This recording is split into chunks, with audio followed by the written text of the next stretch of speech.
Welcome to the cockpit. My name's Ryan. I'll be your pilot tonight. If you're new here, hit that subscribe button. If you've been here before, welcome back. I love having you here. Guys, I apologize for being late. Running 10 minutes late. Got out of work. Needed to hustle home, take a shower, look all pretty for you guys. This is it. I'm trying not to look like a heaping mess. Welcome to the cockpit. Hopefully you guys are still hanging in there. We got a long season left. I know a lot of us are depressed with Adam Gase, the play calling, the injuries. Jets are 32nd in a bunch of categories. I'll read this off real quick. Saw this on Reddit. What do we got? The offensive guru, that is Adam Gase, has our offense. Where is it? Sorry, guys. I had it here. I'll click away. Total yards, 32nd. Yards per play, 32nd.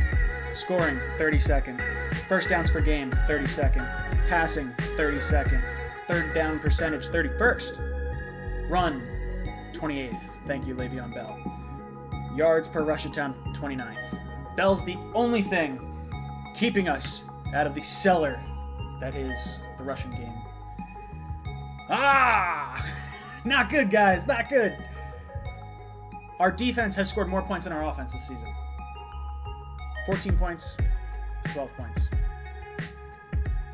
Not a good thing. You don't win many games when you drop the ball like that. Not all right. But I will say this. If you watch my video on the breakdown of this past week, I can explain issues in the kicking game. I can explain issues with our weapons. We're missing Enunwa. We're missing Herndon. I can explain issues with our defense. We're missing Mosley. We're missing Williamson.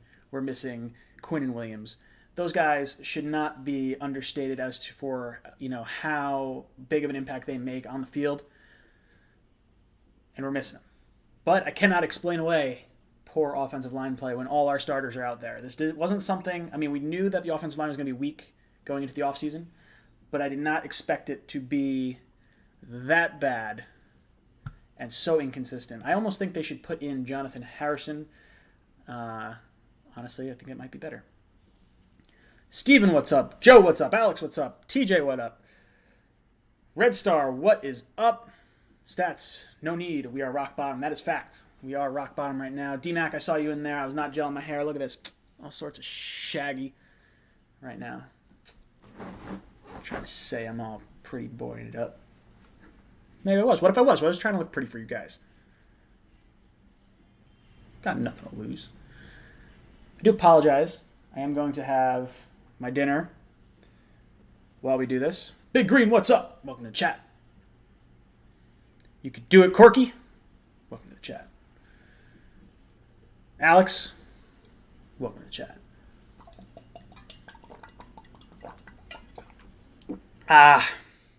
Guys, we'll do this the same way we do it every week. Call-ins will start at 8:30. I want to hear everything that you guys want to vent about. Do you think it is time to move on from Adam Gase? Only 3 games into his career as a New York Jet head coach. If you watch my video, spoiler alert, I do not think it's time yet. Not having Darnold healthy for all 3 games is the biggest handicap that you could possibly have. Think about Darnold. He had mono week 1. He's going up against arguably the best defense in the league. This team, the Bills, did not give up did not give up a passing yard in each of the last first quarters that they played, the last 2 games. Did not give up a passing yard. Darnold got passing yards. So maybe we're not that bad. Granted, that was against the Giants, and it was against the Bengals. I know a lot of Jet fans are probably upset right now because we have the Giants over there with their quarterback. He throws up this amazing comeback, albeit against the Bucs. I don't think they're going to play the Bucs every week, but they should be excited. That's exactly what you want to see out of your rookie quarterback. He had some ups, he had some downs. 2 fumbles, had a ball that probably should have been picked, but he had a bunch of mobile plays. These are things we didn't see out of Eli Manning ever. I was listening to one of my buddies talk today. It took, I believe it was 22 minutes for Daniel Jones to score his first rushing touchdown. It took Eli Manning 22 games to score his first rushing touchdown. I don't know if that's fact. I did not follow up on that. But Big Green says he needs to call in now. Am I watching Monday Night Football? I'm getting Monday Night Football loaded on my computer so then we can complain and talk about that. I need Ty Montgomery to go off. No, not Ty Montgomery. I need, David Montgomery, the Bears running back. I need that dude to go off. My team is in the cellar of that league right now. It's not good. It's bad for my self-esteem. Winston is also trash. I agree. Winston's a bad quarterback. That defense got scorched yesterday by the Giants. But they pulled out a win. They have one more win than our Jets.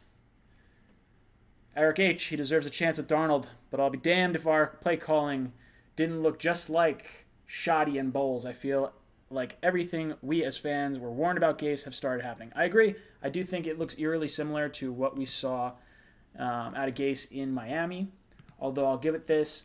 He really didn't have a healthy Tannehill a bunch of the times, and that team was garbage. It should say something about Gase that the two worst teams in the NFL right now are the Dolphins and the Jets. Two teams that have been under Adam Gase's control in the calendar year. These are not good things if you're Adam Gase. But I will give him the benefit of the doubt. We got the game on. Okay. I will admit, a little upset, a little disappointed. But the schedule gets easier from here on out, guys. We have Philly, then the Cowboys and the Patriots. So we could be looking at 0-6. That's a possibility. I'm not saying that we are going to turn around and make the playoffs because it's, highly unlikely at this point. But it's not to mean GZSW, what's up? Nice to have you in the chat. Now, see, it's not... There's no reason that the Jets cannot win 6, 7, 8 games after the bye. Those teams do not look as dominating if we have Mosley back, if we have Williams back, if we have our full complement of weapons. Now, I don't know how much Darnold's going to be able to survive behind this offensive line. This is a terrible offensive line. It doesn't look like any one of these guys should be starting in the NFL. Joe, I'm so upset. Joe says Rex is always trash-talking the Jets. One, he's not entirely wrong. We've been pretty bad since he's left anyway. But two, he's also salty because we fired him. And he thinks Daniel Jones is the best quarterback in New York. And statistically, for this season, he's not wrong. So I really can't put up too much of a fight there. I do think that we should give the Jets time. They're learning a new system. They have a quarterback who hasn't been healthy. Look at the defenses we played. New England, Cleveland, Buffalo. Probably the three hardest defenses we're going to face the entire year. Baltimore's going to be tough. They play everyone tough. How come we don't see Bell as a receiver? Good question. Probably because we cannot drop back. How do I think Osemele's been? Osemele's been garbage. The entire offensive line. There's not one offensive lineman that I think should have a job next year. Not one. They all look terrible. They did not play together in the preseason. We had Harrison in. Winters was out. These guys are all, these guys should have more chemistry than they do. And unfortunately, with Khalil not playing the preseason, this team doesn't have any chemistry. There's no offensive chemistry whatsoever with this offensive line. It looks like no one has any idea what they're doing. If you can dumb down whatever that offensive line is doing, it will go a long way because the Jets are in a world of hurt offensive line-wise. As my friend Mike said it, and it was the lead-in to my video the other day, and by other day I mean yesterday, that offensive line crumbles faster than a Nature Valley oats and honey bar. It just crumbles. As soon as you get it out of the package, down, set, hike, just falls all over the place. That is how this team is performing right now. And it gets me all sorts fired up. I can say this. I don't believe the offensive line has given Adam Gase the chance to develop plays downfield. I think that is a big reason why we haven't seen the plays downfield. I think it's a big reason why we haven't seen much of Robbie. I think this is going to be an issue unless we can get that line figured out. Now with Darnold coming back, he can hurt them through the air a little bit more. Maybe we don't get, 8 guys in the box. Maybe that helps bring back a little bit more. Maybe it helps Bell run like he did in week 1. just having that Darnold effect is going to help this offense. And I do think that Philly, it depends how they play next week. I don't know who they're playing next week. But I do think that the Jets are in a prime position out of the bye to catch a win. Fire your coach, bro. Patriots Nation, back in the chat. This son of a bitch. Always jumping in here. Nah.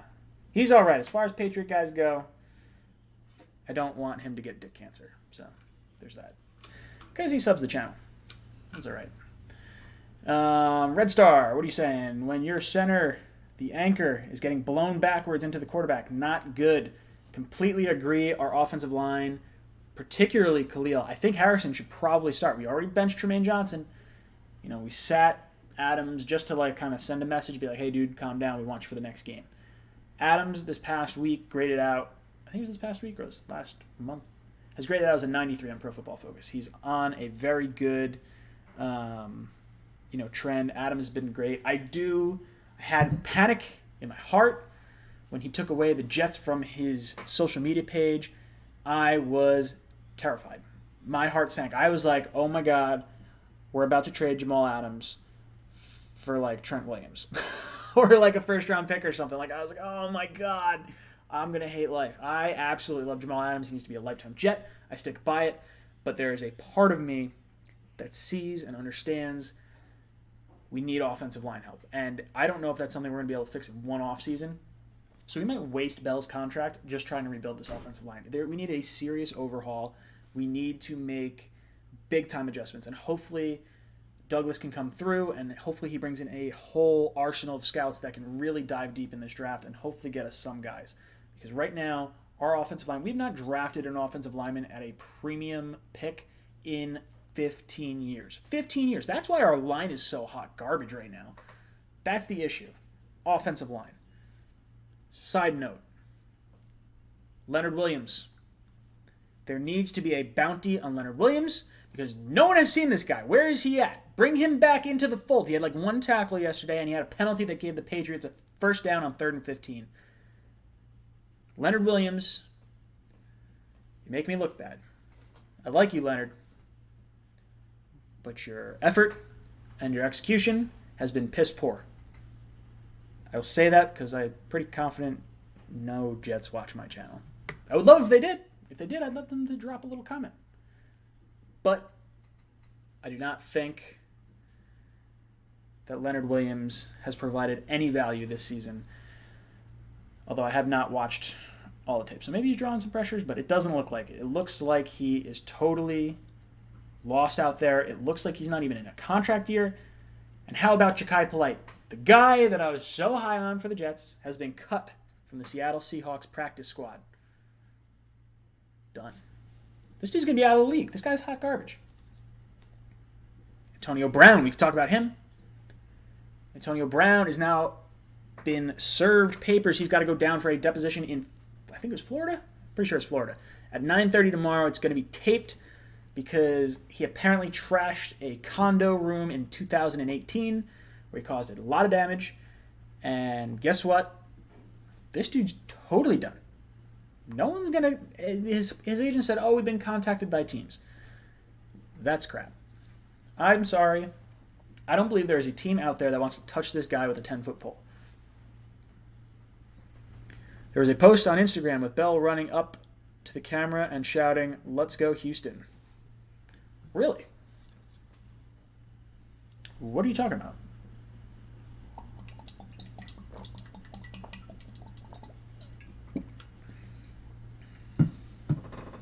As far as what I think we can do and what we can expect for the rest of the season, I want us to keep fighting hard. I don't want this team to give up, and I think you saw that with Bell. Bell has been an absolute staple on this team. He is a great presence. I'm so glad we have him. I just hope we don't waste him. I think Adams has tried to walk the company line and say, guys, we're not giving up. I believe in him. I'm way more optimistic than a lot of other Jet fans, so whatever. Do you think we should start Harrison and Edoga? I absolutely think we should start those two. Those guys looked like they at least held their own in preseason. There's no way I want to continue in the fashion that we have. There is 2 weeks before the Philadelphia game, and we need to absolutely try everything we can to protect Sam Darnold.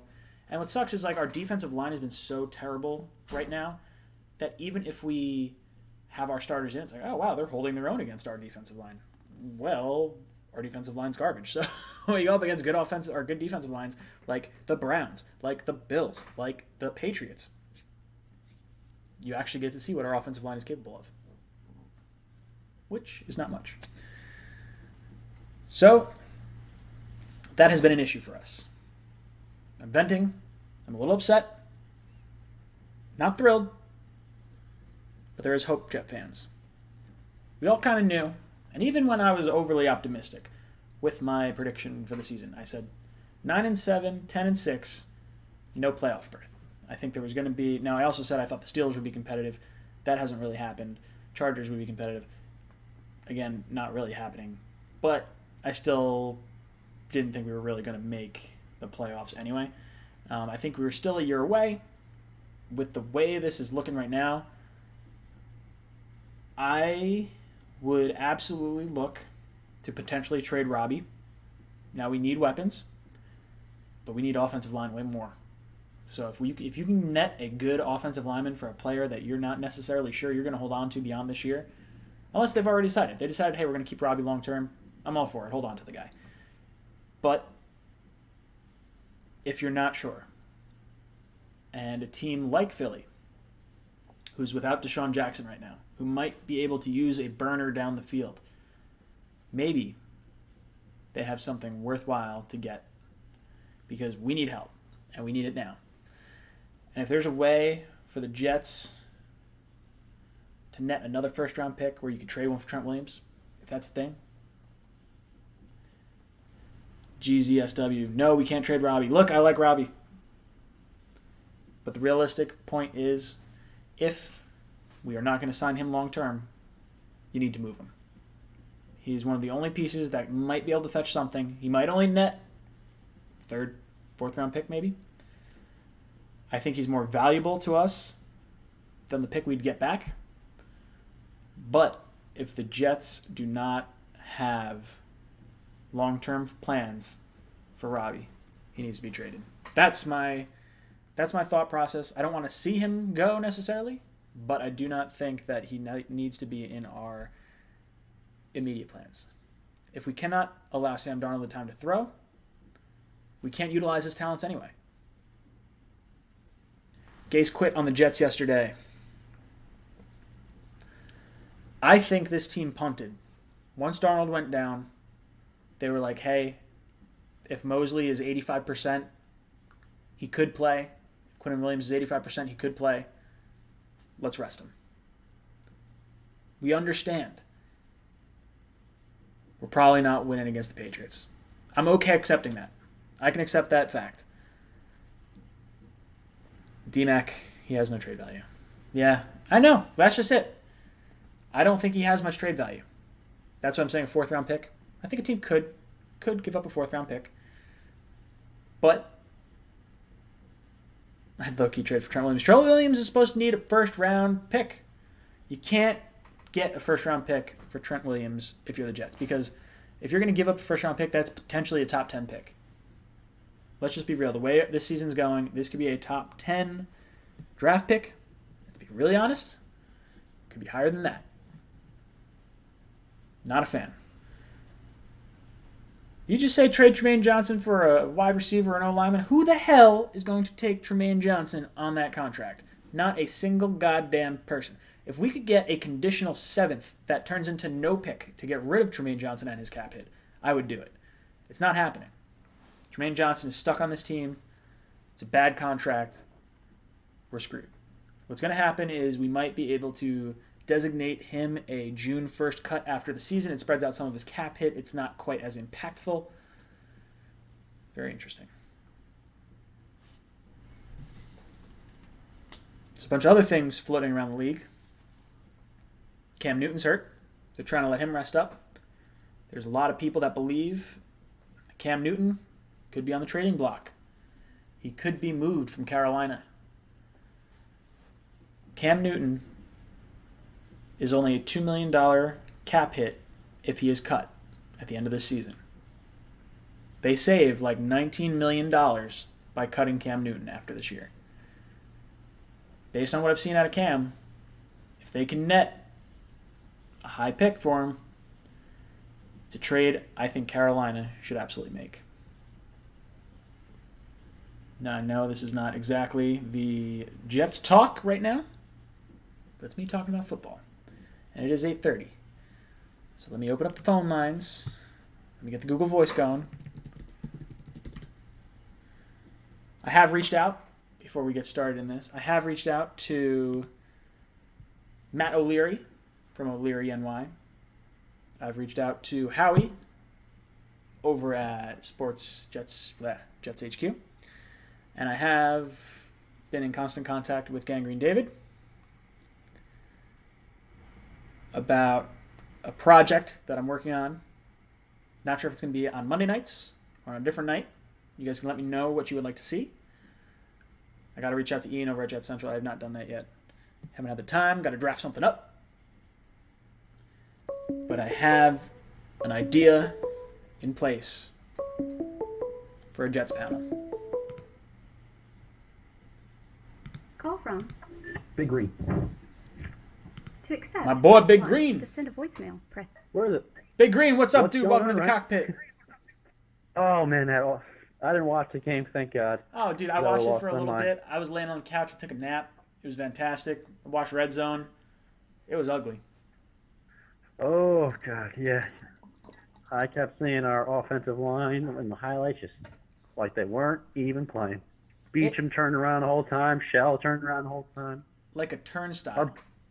Yep. Our second string is better than our first. And what's going on with Khalil, for God's sake? I don't know if it's just he needs to go back to the couch or what. Khalil needs He's to done, retire. or- That's what needs to happen. I don't know if he's just not in football shape or whatever. I mean, he looks terrible. Everyone looks terrible. There's not one offensive lineman on this entire team that looks like they should be starting in the NFL right now. Mm-hmm. They have regressed. And I thought we had this amazing offensive line coach. Yeah, So what the hell is going on? I have no idea what happened. I genuinely don't have a clue. Bell is the only thing that is keeping me. Oh, there's something. He's going to want to trade. Him and Jamal are going to want out. Yeah, well, that's my biggest fear, right? That Jamal has been a part of winning organizations his entire career, except his time with the Jets. So he has been, I forget like the record, but it's something like 8 and like 20 something or whatever. It's ugly. It is really not good, and there's no way that this is fun for football players. You can't lose like we're losing right now and expect to hold on to players or expect players to come here. The Jets we're going to need to go out. We're going to need to trade for offensive linemen. Yeah. We're going to need to draft offensive linemen high. I don't think we should. I wanted to address wide receiver this offseason. I almost hope, and it hurts me to say I this. think that's a piece you could add later on.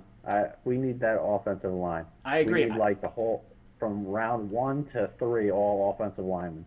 And you know what? We're going to need to get rid of some assets. I think we got to put Leonard Williams up on the market. Yep. You know, if we could put him for maybe Trent Williams, that'd be pretty good. I'd be absolutely dumbfounded if they did. If we could give up Leonard Williams and like a second round pick or something like that. We'll give you Tremaine Johnson and Leo for Williams. They'd laugh in our face. Our cap hits are so ugly. There's no way they'd do that. But I would absolutely trade. We'll some of the value. If I could get an offensive lineman via trade without giving up our first round pick.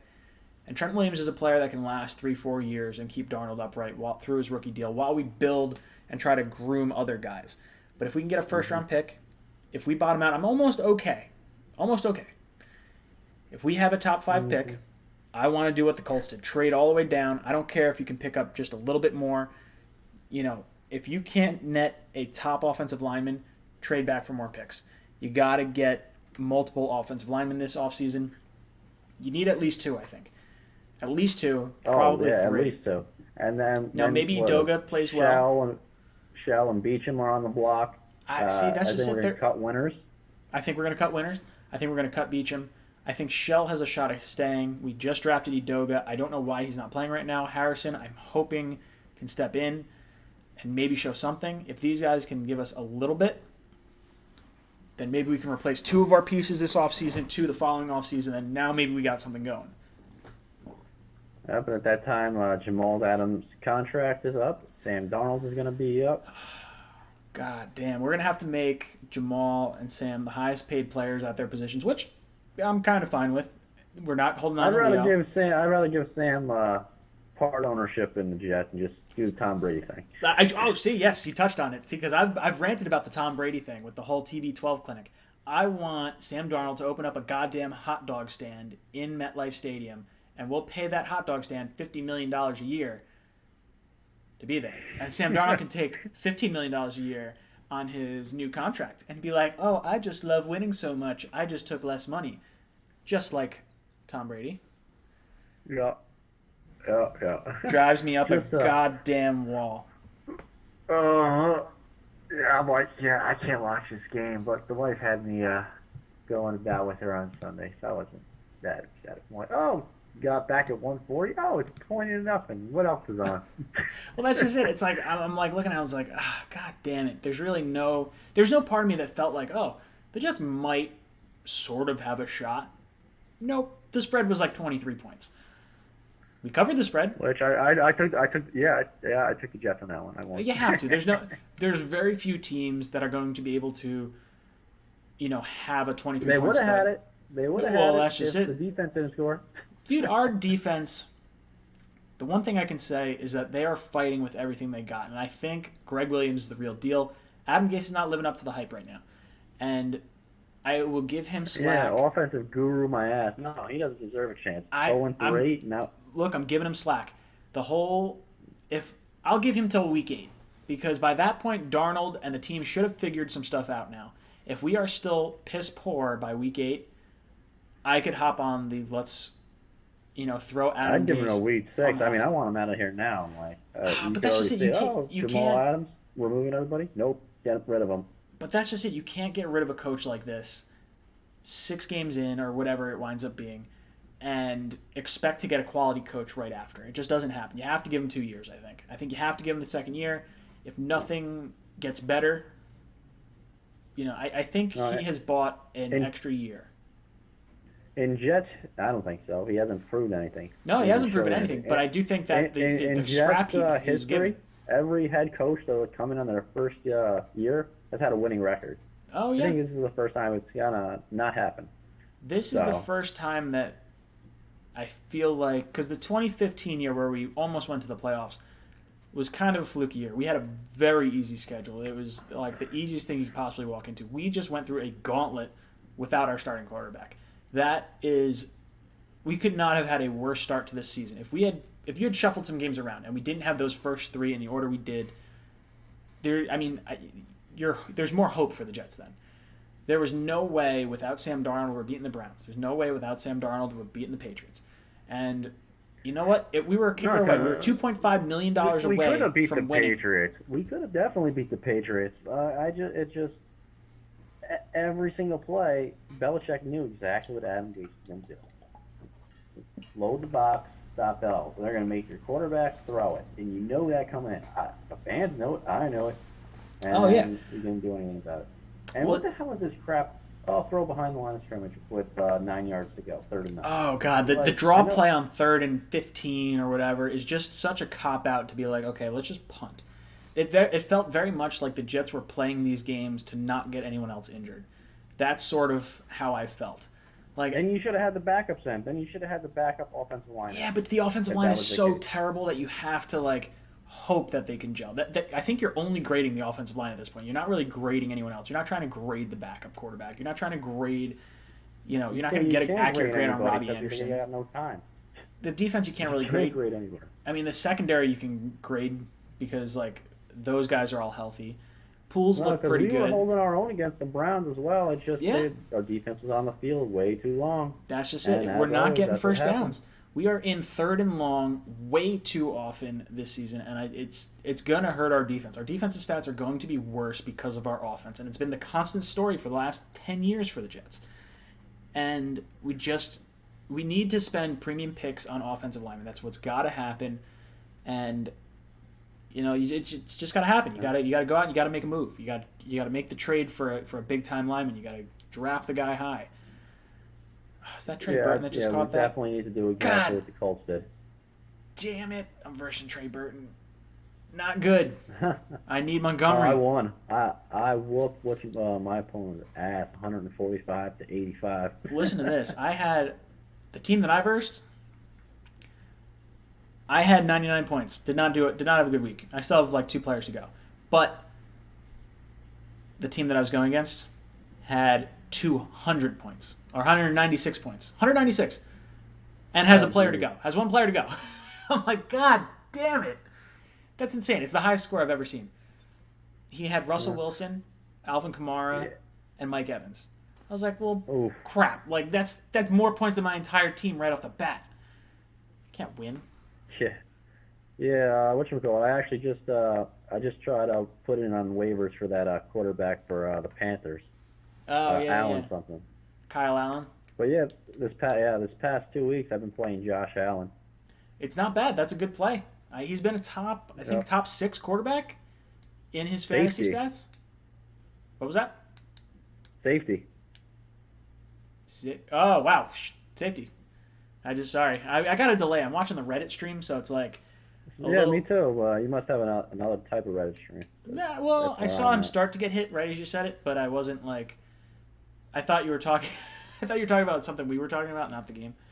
That's all right, though. Yeah, this Bears team, both these teams, I don't know what to make of them, really. No, I don't know. Yeah, I don't know. I forgot who's playing the Redskins next week, because, like, how I play my fantasy, I mean, I started 0-2, and that's usually how it goes, and then I get, like, 4 or 5 game win streak. Yeah. But then I started looking, like, 2 weeks ahead of time. I start picking up wide receivers off the free agency, or the waiver, for 2 weeks ahead of time. Yeah, that's not a bad thing to do. You start seeing who's got the worst pass defense, who's got the worst rush defense, and you start thinking one step ahead. And that's the only way you can overcome a bad draft. You got to rock the waiver wire. If you're not even looking at the waiver wire, sorry. Oh yeah, you have to. Not gonna win. Because towards the end in the playoffs, people you drafted, probably only 30% will still even be on your roster. Big Green, you can keep talking to the fans. I'm gonna grab my dinner. I'll be right back. Oh, all right. Oh, yes, but Adam Gase has a lot of stuff to work on. No doubt about it. And I believe we'll end up with 6, 7 wins max. And another typical Jets here.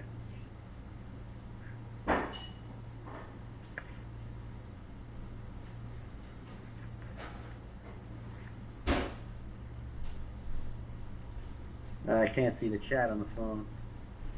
Whew. Oh, okay, I'm back. Sorry, this... I'm thinking 7 wins max. Oh, yeah, I think that's probably generous. I see this team, based on what I've seen so far, maybe 6 wins. I mean, we can go on a tear. I'm going to stay optimistic here, but... I don't. This team is not giving me any reason to believe they can go on a run. Nope.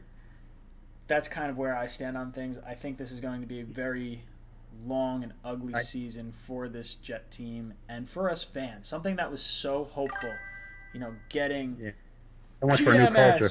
Thank you for subscribing to the channel. It's like the same old culture. Yeah. Oh God, it just kills me. It's like, oh, this is going to be a total, new uniforms. We got Le'Veon Bell, we got Crowder, we got Osemele, we got Khalil, we got Quinnen Williams, everything. Darnold going into his second year, he's gonna make the leap, and we just fell. Get punched in the nuts. Oh, just punch in the nuts, because that's just it. If Darnold stays healthy, if he doesn't get mono, there's hope. There's at least a little bit of hope. Him getting Speaking sick. of mono, I thought that rant you did with Demaryius Thomas. Oh my God. I was like, you son of a bitch. Son of a bitch. Oh, yeah, I was rolling. Dude, I just can't All win. right, you have a good one. All right, dude. Thank you for calling in. You have been ejected from the cockpit. You're out of here. You're out of here. God, I love that animation. What am I eating? You know what I'm eating? Dorito taco salad. Let the camera look at that. There's some beans, some crushed up Doritos. Not nacho Doritos. They're the Poppin' Jalapeno, I think. It's a green bag of Doritos. If you haven't had them, Target's got them. Go to Target. It's a really good Dorito. Got some ground turkey. Some crazy sauce that I'm not exactly sure what's in there. Scallion. And rabbit food. Mm.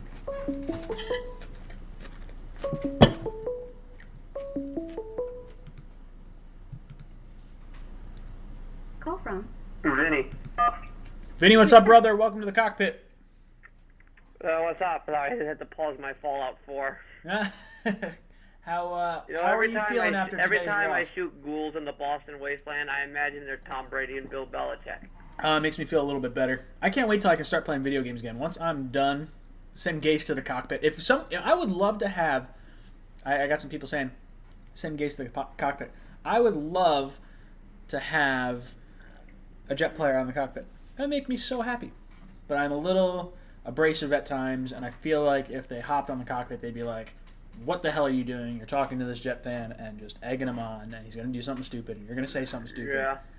I don't know. Talk to me. That was frustrating. Although on the bright side, one of my predictions did come true during the game. Oh, yeah? Remember? Do you remember which one it was? It was Tom Brady would... Oh, no, didn't you say... There's something about passing touchdowns. I said, well, one prediction is now definitely not going to come true. Darnold having a better statistical season than Brady. Yeah. But the second one, I did say Jamal would score a defensive touchdown. No, I like it. So I mean, yeah, we lost. It was ugly. It was embarrassing. But I can take solace that we still managed to score more points than the Steelers. Well, yeah, that's not saying a whole heck of a lot at this point. But, I guess the Jets... Well, I posted that the other day. The Jets... We scored the most amount of points against the Patriots this season, and we gave up the least amount of points against the Patriots this season. So there's sort of that. Yeah, but so remember last time I was telling you about the draft and how we haven't spent prime draft capital where we should? Yep. I looked it up. So from 2009 to 2019, we've actually spent it, and I remember correctly, I wrote this down. It was about over 70 draft picks. Yep. Ironic. Surprisingly, the majority of them have actually been on offense. But here's the trick: of them, I think it's about 28 picks on offense and 23 on defense. I don't remember the exact numbers of all these. But if I remember correct, in the first 3 rounds since 2009, we've only drafted 12 offensive players compared to 18 defensive players. It doesn't surprise me. I mean, you look at... The most of the offensive players the Jets have drafted have been between rounds 4 and 7 in that 11-year span. And that's backups at best. That's backups and special teamers. Yeah. That's why our offense looks so bad. You can't not invest premium picks on the most important side of the ball. The bulk of your starters are found in rounds 1 through 3, and then after that, it's mainly backups and special teamers. Oh, yeah. No, so yeah, I found that out. So, yeah, first round pick, that's at least a solace that, and I can't blame Adam Gase. I agree with you what you said, Adam Gase, because I don't think any offensive guru coach, be it Lombardi, Walsh, Payton, Holmgren, Reed. Oh yeah, no one's winning with this roster right now. Nobody would win with how pathetic the offensive line is. So I can't. So when the offensive line becomes at least half decent and the play calling is still rubbish, then I'll start complaining, because I think part of it is the play call. Part of the reason the play calling is so bad is because he knows the offensive line won't hold for anything else. I agree. I think that's just it. I think there's no I mean, way look, you for. can draw. I mean, what's the point of dialing up, the deep ball when the quarterback's go? By the time the receiver gets open, the quarterback's already in the mud. My buddy hashtag Sports are watching over on Sportscaster. Guys, if you haven't joined Sportscaster, it's totally free. There's a link in the description down below to my page. Follow it. It helps the channel grow. Helps me boost up their leaderboard over there. We're doing pretty good. I think we're in the top 50. So I think our situation is it's very similar to what's happening right now with the Cleveland But Browns. hashtag Valley Island Golf Course.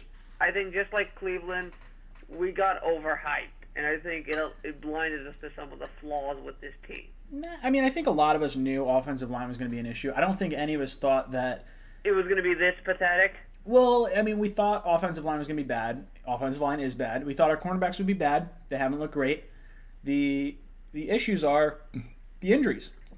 Yeah, the injuries. We haven't even gotten to see Sam Darnold healthy. We haven't seen. Oh yeah, if you think about the fact that if he's like what he said is true, playing sick week 1, Yep. then yeah, we haven't seen him healthy. Yeah. Although besides that debacle, yes, I did have some good news. At a flea market, I found a Curtis. Those little figures that the collectible football stuff. Oh yeah. Yeah, I found a Curtis Martin one. Very cool. Good find. Yeah. I love Yeah, finding but no, old video like I games. said, and also since he's still in the news, and you mentioned him earlier, I wanted to talk about AB because, oh my God, you see, I was on Twitter after he threatened the second accuser. Oh and yeah. I was laughing at some of the idiotic defenses of this. Oh dude. So I pointed out, so one person wasn't aware of the picture of the children in the text. So I pointed it out to him. That was bad. Oh. Yeah, no, that was bad. And he said, he shouldn't have done that, but I don't see what's wrong with it. Why is there a problem with it? And so I go in this long debate. I'll cut it short. But I point out to him the Miranda, your Miranda rights, the second line. And you know what the second line of the Miranda rights is, right? The right to remain silent. That's the first Anything line. you say can and will be held against you in the court of law. Yep. I posted the entire Miranda rights. You want to guess what his comment was? What'd he say? It's a civil case, not a criminal case. I heard that comment a lot too. It's like, dude, if someone posted a picture of my kids and said, like, look, these people are, like, poor. No, but you know why that's funny? He's saying that as if a civil court is not a court of law. Well, yeah, that's just it. The idiots defending him are just hilarious. I mean, at this point, he could. I just want to see like what would happen if he goes on like a rampage and like threaten someone at knife point. It's like, well, he was perfectly in his right to threaten them at knife point. Dude, the whole Antonio Brown thing is beyond me. Like, how you can defend this guy and anything that he's done. He's just a moron. The fact I used to get okay. I mean, he threw away what? He threw away 30 million. He threw away the big paycheck. Oh yeah. He threw away his opportunity to win. Yep. I will say this. Who's going to take him at this point? No one. Who's done to take him? The Redskins. They don't have the money. The Cowboys. They already have Amari Cooper, who's less baggage and similar skill level. No, I mean, who's really going to take him? I would say this. The issue with Antonio Brown gives me more faith in Mike Tomlin. I was not a big Mike Tomlin guy. I think he won a Super Bowl with Bill Cowher's team and has underachieved since. I've always said, yeah, I think that too. But the fact that he was able to keep a lid on Antonio Brown the way he did, that's huge. Yeah, no, I never liked his tenure with the Steelers because it always seems to me that he always underestimates the circle win teams. Oh yeah. He always underestimates those circle win teams, and then they proceed to they always seem to humiliate him. Yeah. Like I had the thought that if everything goes that he'd probably underestimate the Jets and he'd get humiliated by us. But I don't know where that's going to go at this point. But you know what? Whenever I feel down about this team or anything, I stop and read. So I always stop and read inspiring quotes. Like here's one. Give me it. Never give in. Never give in. Never, never, never. In nothing great or small, large or petty, never give in, except to convictions of honor and good sense. Sir Winston Churchill. I like it. I thought you were going with the Jimmy V for a second. Don't ever give up. No, I always read it. And you're talking, and this is a guy who didn't give up on his political career after sending about 300,000 people to die in World War One. Dude, that's wild. Yeah, but no, So I'm hoping that the bye week. Hoping we gotta hope. Is there any report on the scan? Have they scanned Sam's spleen yet? I know they were saying that it was enlarged, and they were keeping an eye on it. I think if you give him 2 weeks, I think he should be fine. Hopefully. I mean, he's an athlete. It's a possibility. The doctors, I think they said more looking towards Monday night against the Patriots is probably. I think that's when they said is the latest. The earliest was the Eagles, and the latest is the Patriots. Oh, okay. I would. So I would hope and love to see Sam come back and lead the Jets to their first franchise win against the Eagles. Dude, there was a guy. The Eagles are pretty beat up as well. Oh yeah, no, they're hurting right now. That whole team, but they can put up points though. We can't do that. The Vinny, you got 10 seconds. Is the line.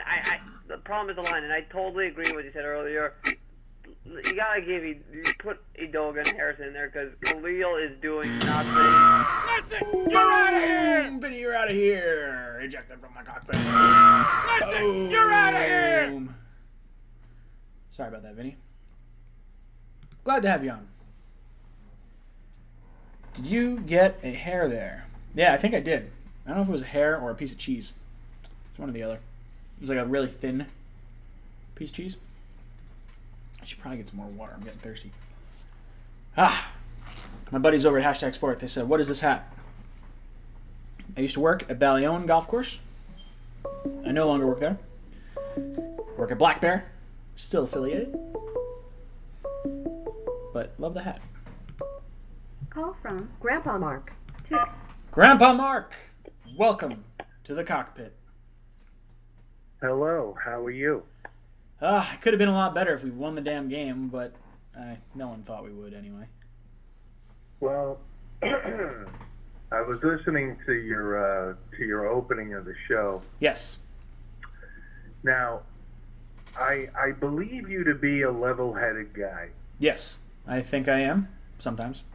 Now that he's right. I think you're becoming a little delusional. Hey, if you look at the bio of my YouTube channel or my Twitter or my Instagram, I've been a delusional Jets fan for years. At this point, I'm pot committed. You joined on for this, Mark. No, it's all right. Believe me, I know. At one time, I was probably more of a delusional Jets fan than you are. So, hey, I like to think I'm relatively level-headed as far as like people going, "Oh, we need to fire Gase." No. I understand. No. I understand the thought. Yeah, no. I wouldn't go so far to say that yet. But to say that, and it's not just you. No, go for it. There are plenty of other fans out there that I've heard over the last few days saying that, after the bye, the Jets could rip off 8 wins in a row and possibly still make a playoff run. That, my friend, is delusional. That is. I said the stat is something like less than 5% of the time, if you're 0-3, you make the playoffs. And the last one to do it was the Texans. Last year, that team is significantly better than our team right now. And they're in a way easier division than we are in. So. But earlier you said you said probably not make the playoffs. But you said, we could rip off 6-8 wins here. After the bye, I said we could have, not in a row, but we could have 6 to 8 wins. I could see us ending the season with 6 to 8 wins, max. I think it's probably 6 wins, maybe 7 wins, based on the offensive line play and what I've seen so far. But you look at the games that we have coming up. After those 3, right after the bye, I think the Philly game is one that's a potential win. But we could go 0-3, but then you run into, we got Miami twice. I could see us winning in Buffalo at the end of the year. We got Jacksonville, that's 4. You got Washington, the Giants. What else we got on the schedule? The Steelers with a backup quarterback. You never know what's going on there. I think we're going to lose to Baltimore. Let me tell you something. Mason Rudolph does not look bad. No, he doesn't. Damn good. He definitely doesn't look bad. He's been learning well, but he's not Big Ben. But I am considering buying you a Crash helmet and painting his Jets green and putting the Jets logo on it, so when they crash and burn, oh God, you at least have a good strong helmet on. I would wear. Go ahead. I'm sorry. I would wear a Crash helmet. It would be, I'll have my little, airbag that goes off and Cincinnati, another game, another possible win. See, there's games out there that are possible. Now, I think the 3 games we played already are 3 of the harder games on our schedule. I mean, I think we're going to get thumped by the Cowboys. I think we're going to get thumped by the Patriots again. And then I think, I don't know what to think about Philly. Okay, well, let me just ask you this.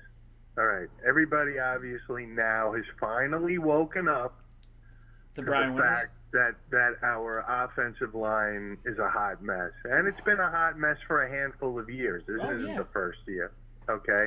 But people are finally waking up to it, okay? So if our O-line continues to play like this, all right, do you see us winning any games? No, I definitely don't. Okay. I do think Darnold.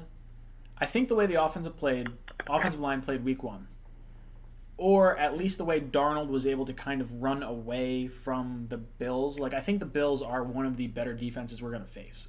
I really do. So if you think of these 3 teams as like the upper echelon of defenses that we're going to face this year, I do think that we have seen possibly the worst from our offensive line. It's hard to imagine them being worse than they are right now if they continue to show this kind of skill set or this kind of effort and week in and week out sort of, just get blown off the ball. We're not winning a game. We're bad. Well, you're right. Well, let's just talk about this. Now, obviously, I've been talking about benching certain players on the offensive line for weeks, for months. I've been talking about it for years. You've been talking about it since the summer. You're like, goddamn, Cavalli and Brian Winters, you've been sounding off on them the entire offseason. Yeah, well, because they've been shit for years, Ryan. That's true. And most people don't look at the offensive line. They just don't. It gets passed over for some reason. But anyway,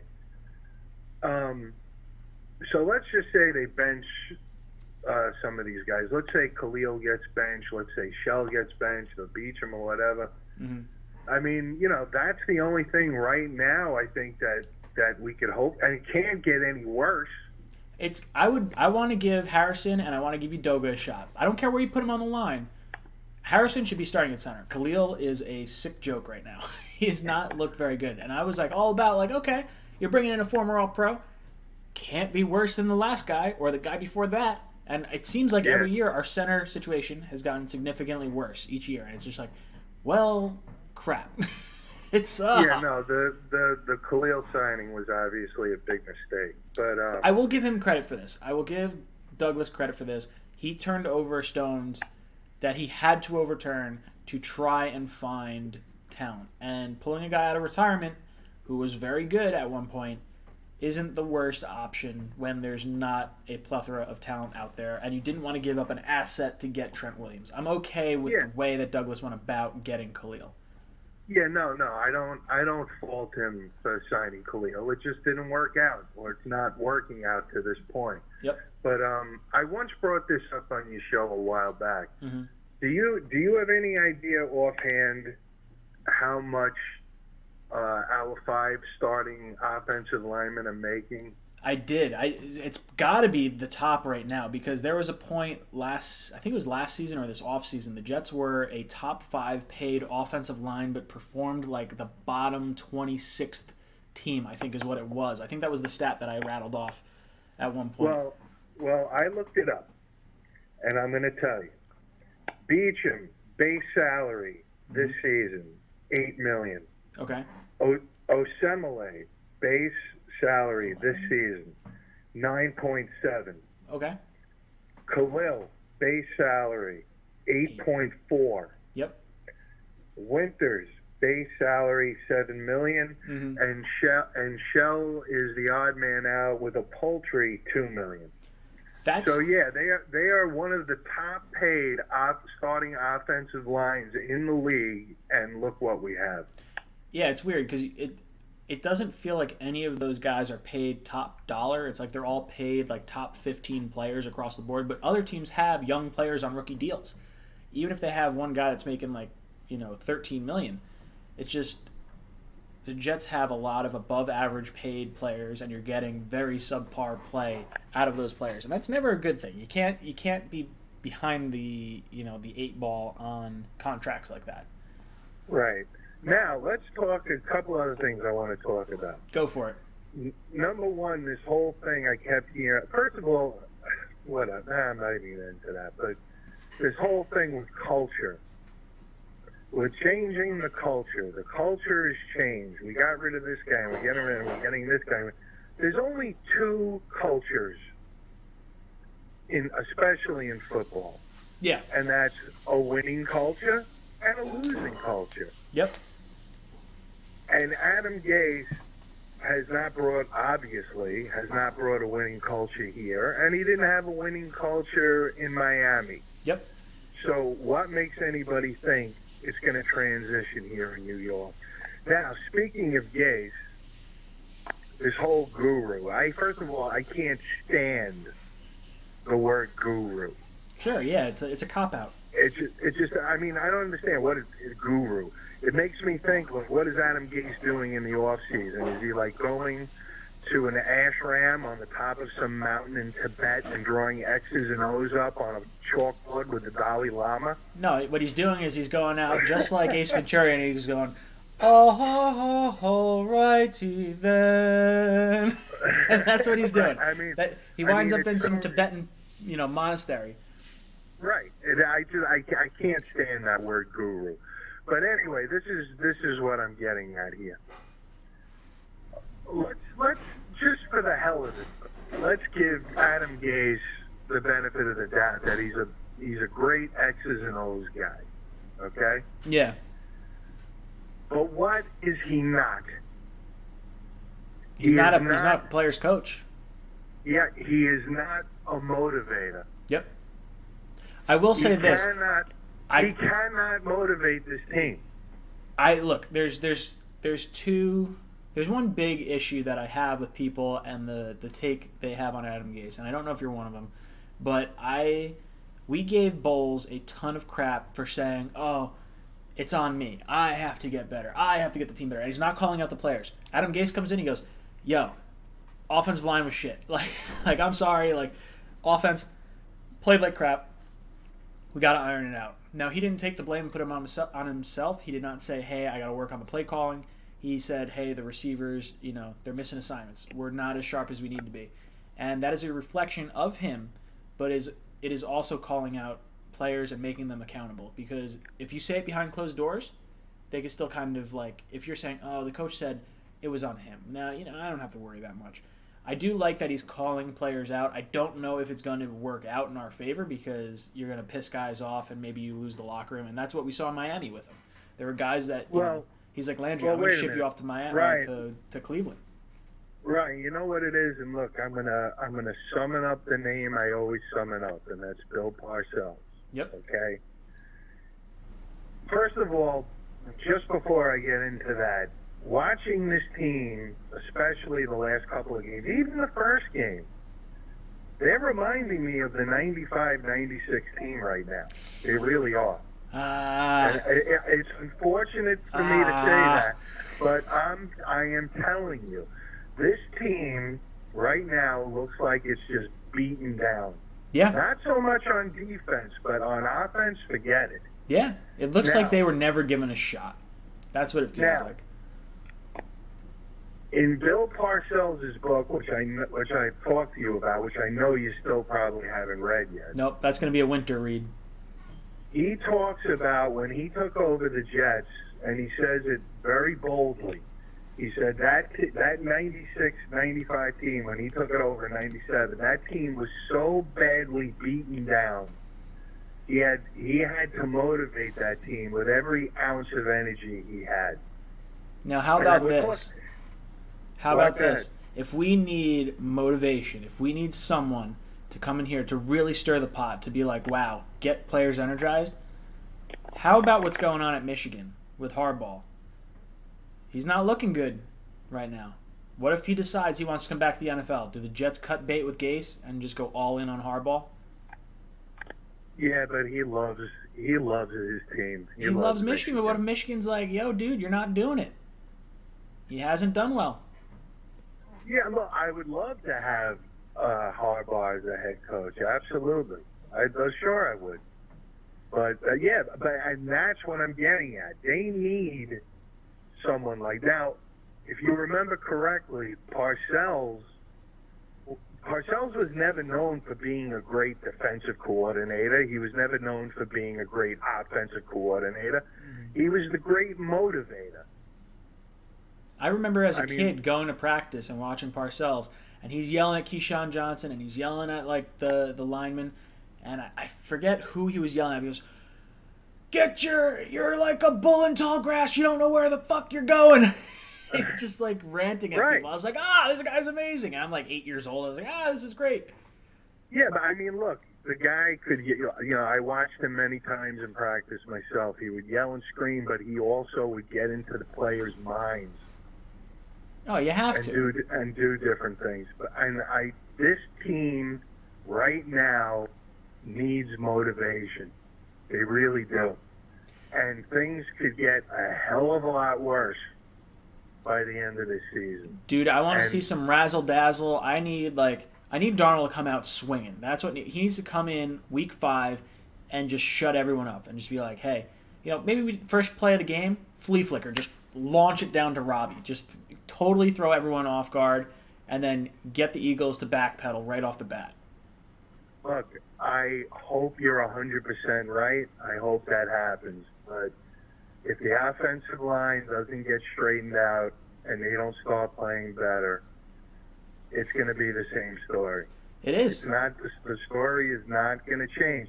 Do I think they're not going to win a single game this year? No. Look, it's like the old saying, even a broken clock is right twice a day. So, yeah. It's hard to go totally defeated. I think the Dolphins have a good shot at doing it. Yes, it is. It's very difficult to do that. But unless this offensive line gets its shit together, they're not going to win. They just aren't. Period. I don't care. I don't care if you have John Elway back there, Dan Marino, Montana, even Brady. They're not going to win. Period. Oh yeah, no, I completely agree, and that's the biggest, kick in the nuts. I think there's so many things that I feel like they did right by bringing some guys in, like Mosley, as advertised, Bell, as advertised.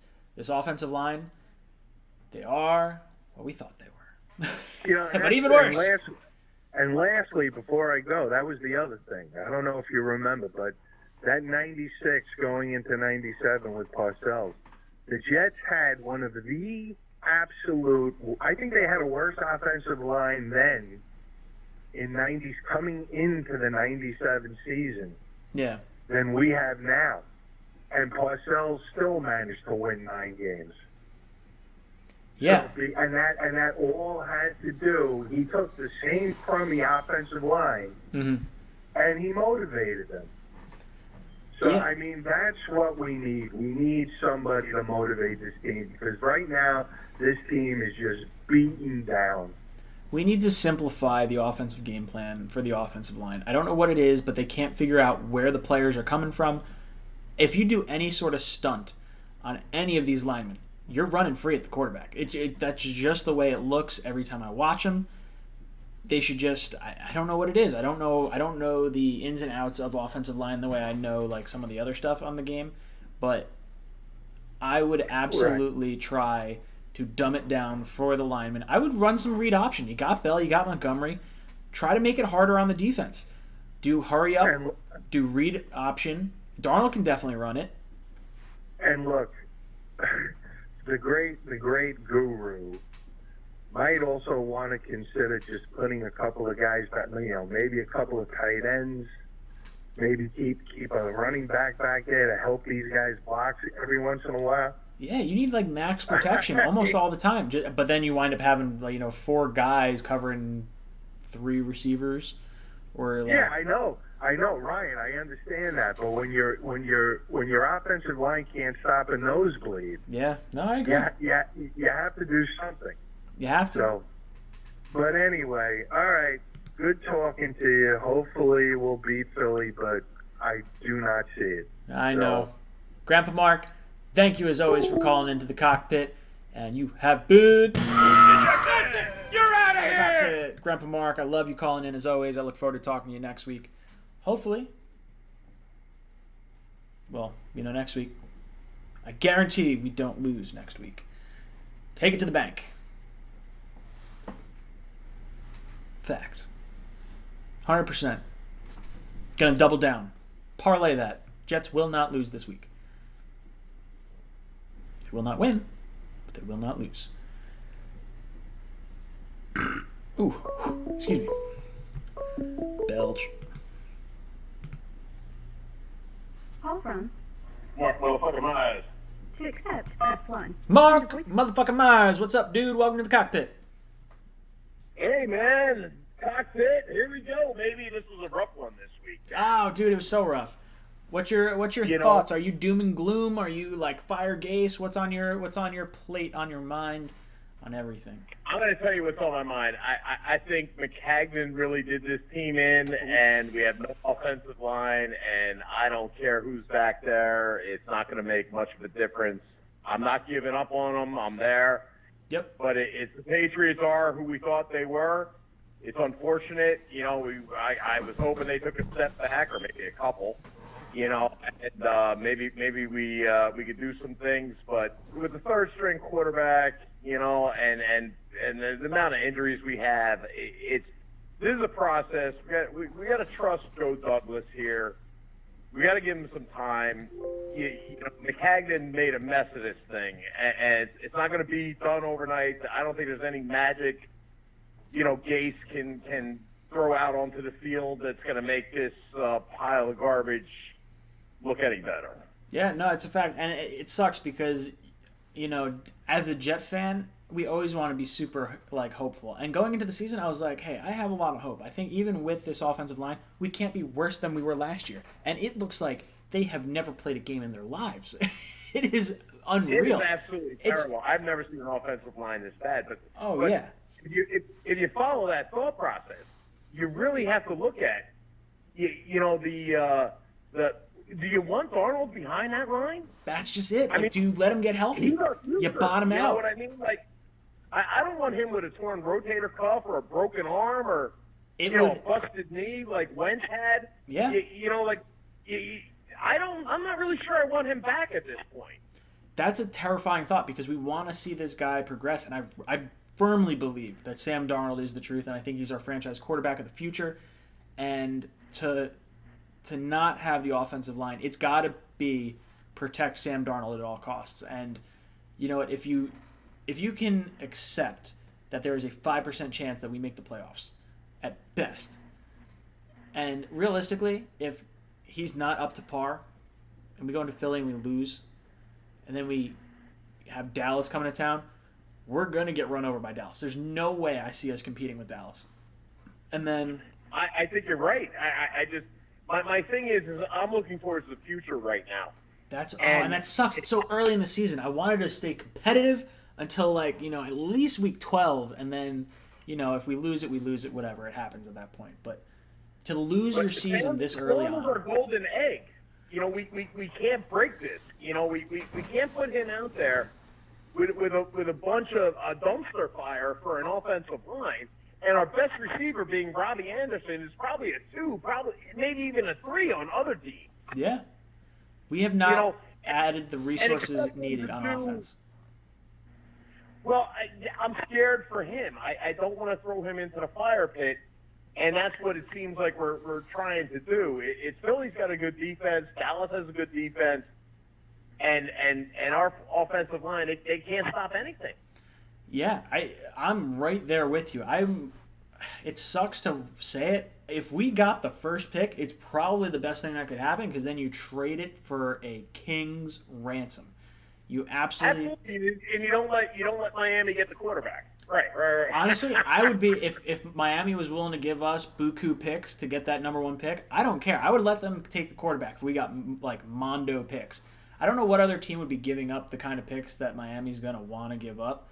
But they have the ammunition. What was right. it? They have them in reserve. Yeah. It's one of those trades that you don't trade within the division. This. It just doesn't happen. But that's one that I would be like, all right, how badly do you want Tua? How badly do you want Herbert? Well, is it going to cost you 3 first-round picks? 2 this year, 1 next year? They still have an extra 1 for next year, but at least we get our 2 for this year. Then maybe we trade down because Miami's going to have a high pick. Miami's going to be top 3. And if they have to trade up, The worst part of this is Miami's playing better than us. It's sad. It's like, I think Miami is bad. We're gonna be better once we get healthy, but Miami is bad, and they are playing better than the Jets right now. That's a terrible statement. But the thing is, I go back to the only problem I have with Gase right now is that I have 2 problems. One is every play goes to Bell, run to Bell, pass to Bell, pitch to Bell, 4th down, kick the ball. All right, we got to stop with the Bell thing. We're gonna wear the guy out. Yeah, we're gonna run him into the ground, and I have to admit that what I have seen from Le'Veon Bell, both on the field and just the way he talks, the way he fights, I love this guy. I am so happy we have him, and I really, really hope we don't break his spirits. I hope I hope this guy wants to keep fighting for us. He's the heart and soul of this team right now. I'm so happy we have this guy, and same with Adams. Both these guys, Mosley, we have a lot of really fun and awesome players on this team. Passionate players. Yeah. Oh God, and we just can't help these guys out to save our lives. The only problem I have with Gase is when the offensive line is like a saloon door. Okay, they're like turnstiles. Oh yeah. Okay? Why are we not in max protect? Why don't we have 2 tight ends out there and 2 running backs in the backfield? Maybe chip someone on the way out, catch a wheel route, Sure. something like that. Like why are we putting these guys 1-on-1 when they're getting beaten like a screen door in a windstorm? Come on, really? Yeah, no, I agree. I think there's no reason whatever we have decided to do is not working. We need to change up what that offensive line is doing. If it's 1-on-1, if it's, having everyone spread out wide, you're hoping that you can, kind of spread people out to open up gaps. I can give Gase a little bit of slack because you were planning to have Sam Darnold week 1. He was sick. We didn't really know it. Then we get about halfway through the week after week 1 to week 2. Then we're like, okay, Simeon, you're jumping in. Guess what? You haven't had any starting reps. You're jumping right in. You didn't look good in preseason. You're going to be our starting quarterback. He tears ligaments, and now you have Luke Falk come in, and that's on a Monday night game. So you're going short rest against the Patriots away from MetLife with a first-time starting quarterback in Luke Falk. And there's no way. It's not going to work. The offensive line coach needs to be fired. I absolutely agree. I don't know if it's the offensive line coach or the play calling that sets the offensive line coach up. Whatever it is, it's bad. This week, the offensive line coach needs to be fired. Oh, yeah. Because what he has done, the product that he has put on the field, is absolute garbage. I wonder if Mangold would come in and be an offensive line coach. I don't know if he's got the wherewithal to coach guys, and I don't know if he'd even want to do that. But I would love. I like what they did with bringing in Hines Ward and bringing in all these like veteran players that have leadership and know what they're talking about, and the players are going to respect them. And I think we need that on the offensive line. Our offensive line, it just does not look good. It does not look good, and that has to fall to the coach. And the offensive line coach has done a terrible job, and he's going to fall on the sword. That's just the way it has to be right now. Yeah. No, he's got to be the scapegoat at this point.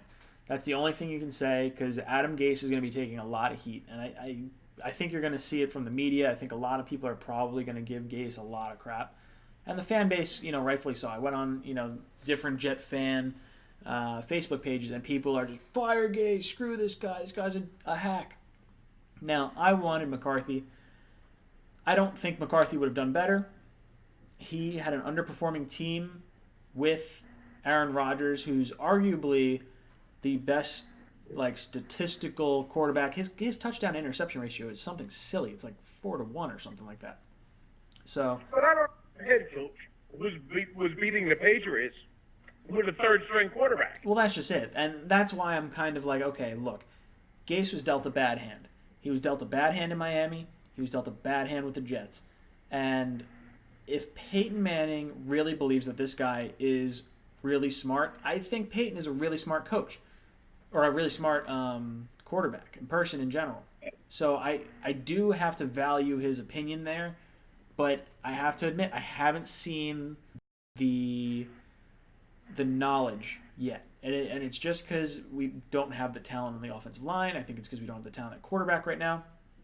It's really get Darnold back and see what we can build on for the future. If we can rattle off 6, 7, 8 wins and do it in some impressive fashion, that's something you can build on for next year, and that's something that you can get free agents excited for coming in.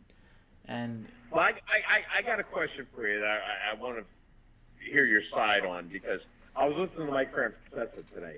Yeah. And he had a doctor on there, and the doctor said that there's no baseline, okay, for the what the Sam had, that mononucleosis, but the spleen. Yeah. Okay. They have no baseline for the spleen, so they don't know when it's back to its normal size. That's and fair. He said that they should actually keep Darnold out for the entire year, just to be on the safe side.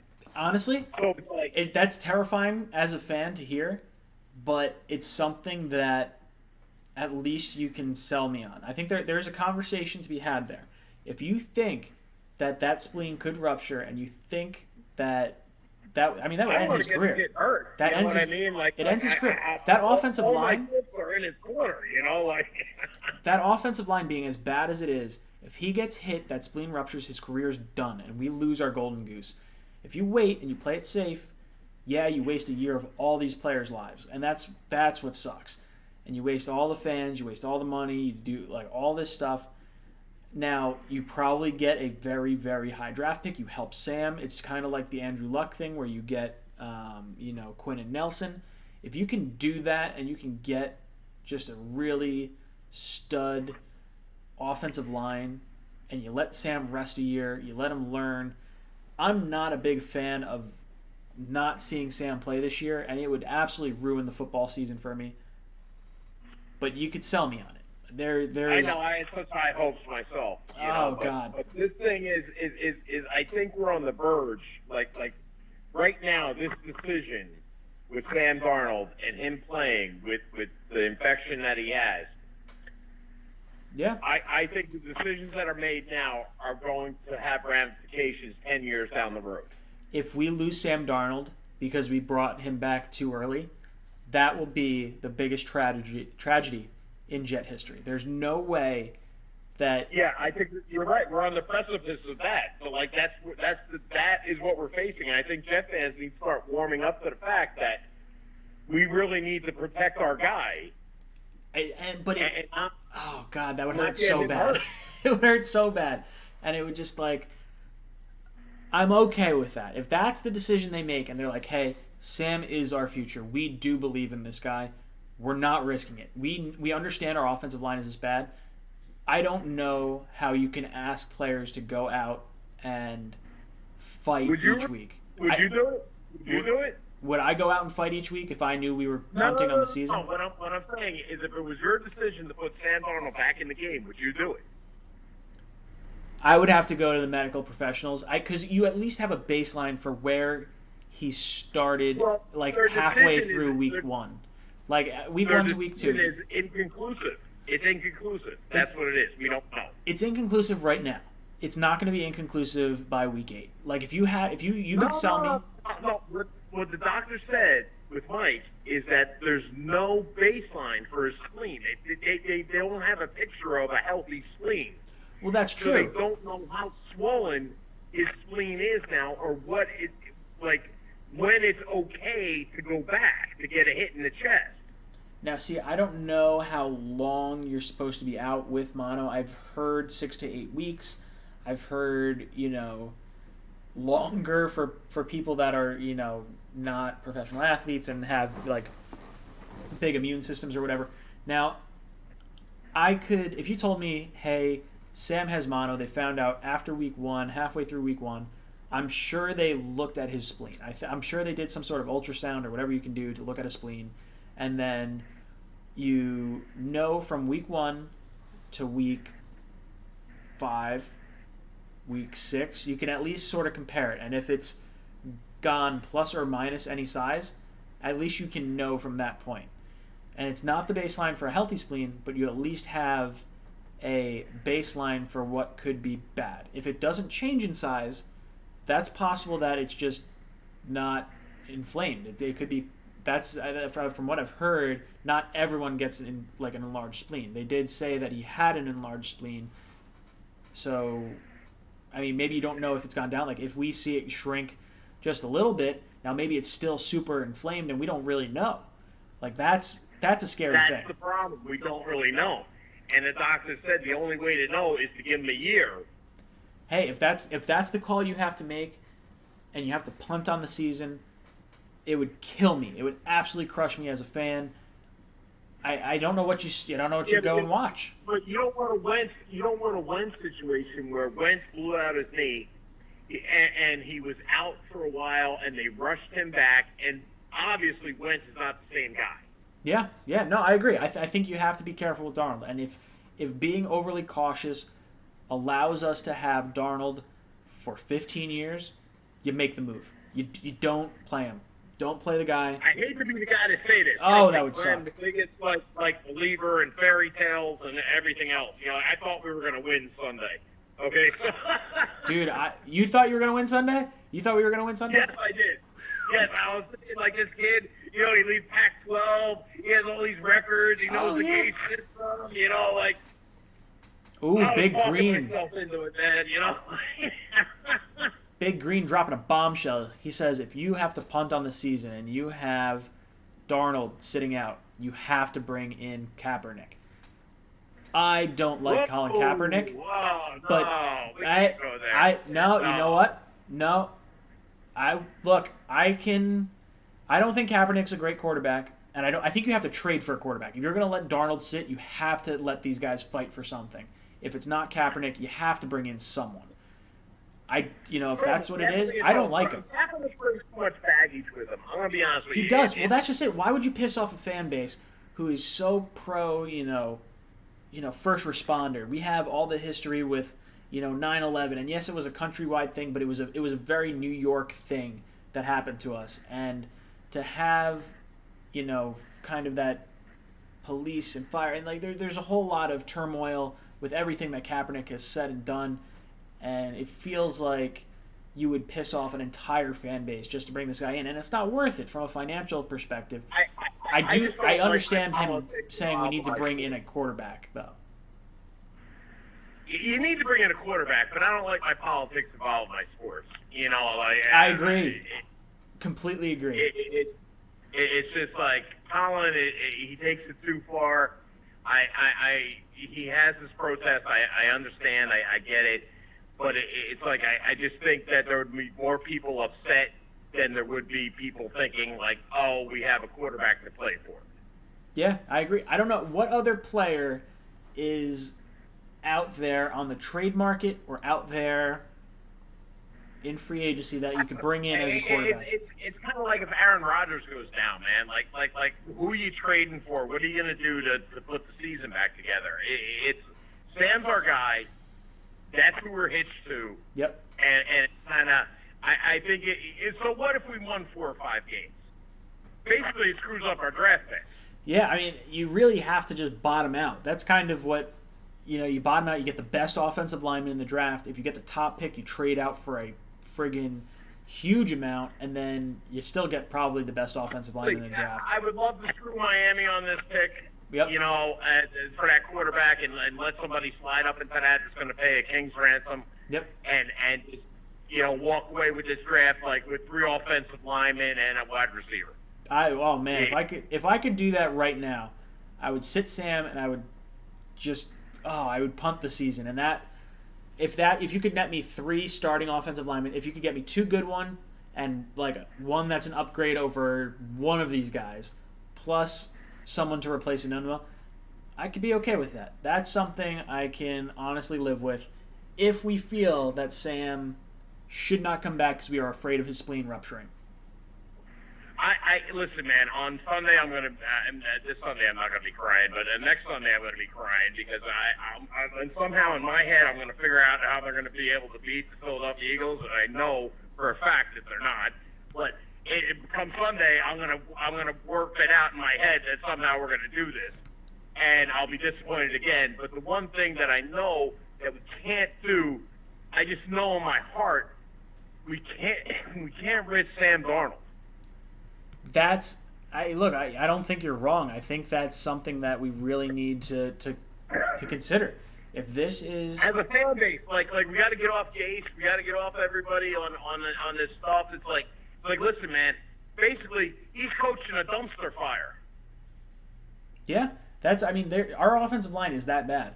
You have this terrible Trumaine Johnson contract. You have not Quinnen Williams. You have Leonard Williams, who looks like you got nothing. Hold on. On Leonard Williams, I'm gonna for his defense. This is what I'm gonna say. He's triple teamed on every play. I don't know. I mean, maybe you can't be paid $14.2 million and not have a tackle. You can't have, what do you have, one tackle or 1 assist? Like, that's just unacceptable. True. But when the other Williams was in there, he did make an impact. Yeah. And it's like, like when they say, all right, this is our main guy, everybody has to block him because everybody else on the defense is kind of, whatever. So it's without Mosley, it's like 8 starters out is huge. Yeah, no, it's absolutely huge. When you're losing, I think getting Mosley, Quinnen Williams back, Darnold, and Herndon, because we'll have Herndon back for week 6. Herndon's a huge weapon. That's going to open things up for Sam. I don't know exactly how to handle this. Like, this is totally perplexes me. And I would have never considered sitting Darnold for the whole season because I was really thinking, like, week 6, 7, maybe we have a fighting chance. I mean, you got a puncher's chance. When Sam's on the field... My thing is, as Jet fans, we screw this up every time. Yeah. Yeah, we don't have a good track record. We screw it up. And it's, you know what? We have our guy, and we need to stop looking at other guys like other saviors.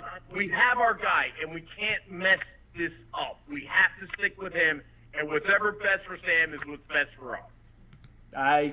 Look, you're preaching to the choir here, and I think you almost say that. God, I hate myself for saying it, but I think you almost go to Sam and you say, "Hey, look, your health is our primary concern. Number 1, across the board. We gave up a ton of assets for you. We believe in you, and it scares us to death that you might be injured long term if we put you behind the offensive line that we have right now. It's not something that we can really, we can't tackle this until the offseason."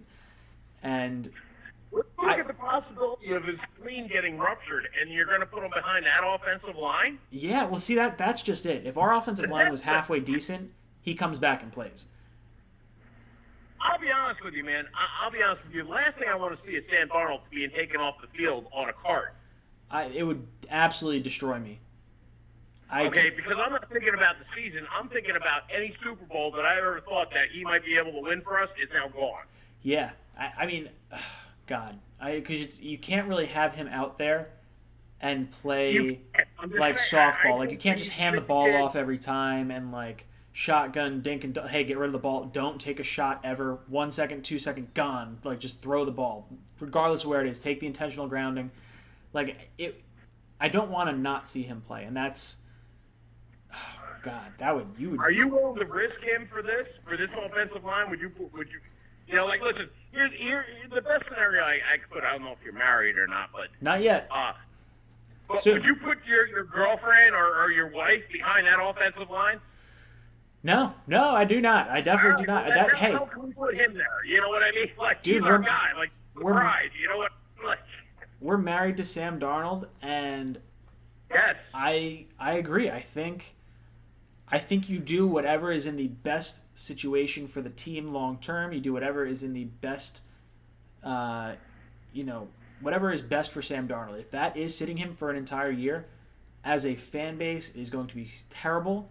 And look, we're not making the playoffs this year. We can all. I don't think there's anyone that's really going to say, "Hey, we're going to win the play. We're going to go into the playoffs." And even if we get into the playoffs, I want to go back to your point as a fan base. Like, as a fan base, we need to do better as being fans. oh, dude, that's You know what what sucks. I mean? Like I'm a part of I think every Jets forum there is, and Are you on Jet Nation? Our fans put out there is terrible. Are you on Jet Nation? Yes. Who are you on Jet Nation? Are you a lurker? I'm me. I'm just Mark Myers. Uh-huh. Not Mark motherfucking Myers, but Mark Myers. If you ever come across me on Jet Nation, I am blah blah blah. Okay. I'm the guy with the little. The Bulls are terrible. You know, they want to fire Gates. They want to do this. They want to do that. And it's like, listen, like we have a quarterback here, and we have no offensive line, and it's like you're playing the Super Bowl champions, even though we hate the fact that they are. You know what I mean? It is what it is, man. Yeah. Oh yeah. No, I like. You know, like Buffalo's 3-0. That team doesn't suck, and Yeah. they barely won against us. You know, Baker Mayfield had a terrible outing against us. He actually did pretty good against the Rams. Yeah. No, I really think this team. Like, I think our defense is legit, and I think if we get out of this 3-game stretch and you have your healthy guys back, you have Mosley back, you have Williams back, you have Darnold back. This team's not bad. Like that's just it. Like a lot of us thought we could do, 9 wins. Like that's not a bad team. That's a team that's growing. That's exciting for next year. And a lot of people think next year is when we're going to make some noise. Now, look, we need offensive line, and I'm not risking Sam Darnold. But if you punt on the season, you're going to lose the locker room. I have a very hard time believing you can keep this locker room intact if you do this. And you may have a hard time with that, but the thing is everybody there buying in for this year, or are you buying in long term? That's got to be Joe the Douglas question. did not get a chance to draft anybody, to really make any moves. Adam Gase was brought in with the Cagnon, the jackass that he is. Okay, and that's the reason McCagnon was fired, because Gase did an evaluation of the talent on the team. He's like, I can't. What the hell are we doing here? Yeah, no, I mean, the fact that McCagnon did not want to listen to Gase's input is mind-boggling. Now, I don't think Gase is any sort of, guru at picking players, but I do think that you need to have the head coach's assessment in this whole situation. Now, Douglas has a strong scouting background. It sounds like he wants the owners to invest in the scouting department. I think that's why we got Phil Savage in there. And I pray we can have a draft like the Saints had 2 years ago or 3 years ago, whatever it was now, where they got Kamara, they got the offensive lineman, they got the cornerback, they got, they hit a home run. The reason they are so competitive right now, aside from having Drew Brees, is because they absolutely crushed that draft. Well, you can't bring guys in. Here's the problem: is you can't throw a whole change out. After you gave McCagnon the money to spend in free agency, after you let him take the draft picks, bring a new guy in, new head coach, and say, okay, well, we're going to hold everybody responsible for everything that's happening now. Yeah, well, that's just it. I don't think you can justifiably fire Adam Gase without giving him an off season and without giving him, some sort of pass for the year. Like, you have to see some increase once you get Darnold back. If you're getting Darnold back and he's coming back, I think you have to see improvement. There has to be growth. There has to be, I think the defense. You look at Greg Williams. Greg Williams has crushed it this season. Our defense looks legit. Back in the game, and because they're losing so much because of the pressure that's on him before he's ready. Yeah. No, I agree. I think you don't pressure Darnold back into the starting lineup if he's not healthy, if he's not ready, if you feel like there is a chance that could rupture. You do not play him. Do not play him at all. I'm 110% on board with this whole long-term goal thing, but it's going to be very hard. I think that at that point you say, hey, Darnold's week to week, and then you just kind of keep delaying it, and you delay it. And then if you get to, say, week 8 or 9, you say, hey, we're shutting him down. It doesn't look like it's gotten that far. Jay Penn, thank you so much. $1.99 donation. Awesome channel, bro. Jay Penn, big dick player in the chat. Love you, dude. Thank you so much. Sorry about that. Awesome. I'm going to punt you right now because you've been on for a half hour, so boom, you've been ejected from the cockpit. I'm sorry you did not get You're out of here! a final say or anything. 30 minutes is too long. I built the 5-minute timer for a reason, and I didn't do it. And it's because we only got 32 people in here. That's all right. Guys, we have 32 people in here. Hit the like button down below. Come on. Show this guy some love. And if you haven't, check out Sportscaster. Seriously. It's free. It'll take 2 seconds. Click on the link down below. Go on Sportscaster. Add me. Follow me or whatever. It doesn't cost any money. Just do it. And help me boost up my rankings. I know you guys love it over here. You guys join me every week. Call from David Gangrene. David, what's up, my brother? Well, what's up, Mr. Cockpit? It's been a minute, man. Yeah, seriously. I saw your call yesterday. I was leaving the shore, and I wasn't answering, so sorry. Well, I'm glad you didn't watch that. Dude, I sat there in that restaurant for 3.5 hours screaming absolute dumpster fire. So. Oh, dude, I watched it. I sat there, and I watched the game probably till halftime, and then I flipped back and forth between Red Zone and that after that. And I don't think... It looked like we punted on that game. It was just, hey, let's just get to the bye. Let's figure it out. Let's reset and come out after the bye. That's what I felt like going into it. It's how the players looked. It's how the coaches looked. It's how we coached and called the game. I don't know. I think Adam Gase just relatively threw the game away. Yeah, and you know what? It's weird, but I'm kind of okay with it. Like, I get it. I understand the thought process. It sucks to have it happen, but don't get anyone hurt. Play for the next. Play for after the bye. Reassess everything. Like, but of all games, why would you throw away a divisional game? And look, I mean, do you honestly think we're playoff bound or in contention in any sort of capacity? I don't think we are at all. Well, as far as the way we played, not really. I mean, like I said, you come out of the bye, you turn your season around, you regroup, you get everybody healthy, and maybe at best now you go maybe 7-9 or 8-8. I predicted 9-7. Some people predicted 10-6. But when your team is decimated by injuries and and Adam Gase is absolutely being over conservative against teams that are pretty much on the rise themselves, it's going to kind of say something here where now what are you going to do? Because I don't want the term rebuild in this case just absolutely hurts my head because how long have we been rebuild mode now? 4 years? You're signing free agents, you're bringing all these draft picks, and then you're developing a quarterback now. You're developing pieces that you need. You got to fit it together. And as of right now, any hope you have left on playoffs or season, whatever, it all falls on Adam Gase. So now you think this is where the bye week comes in, and you're grateful and you're thinking okay, you know what?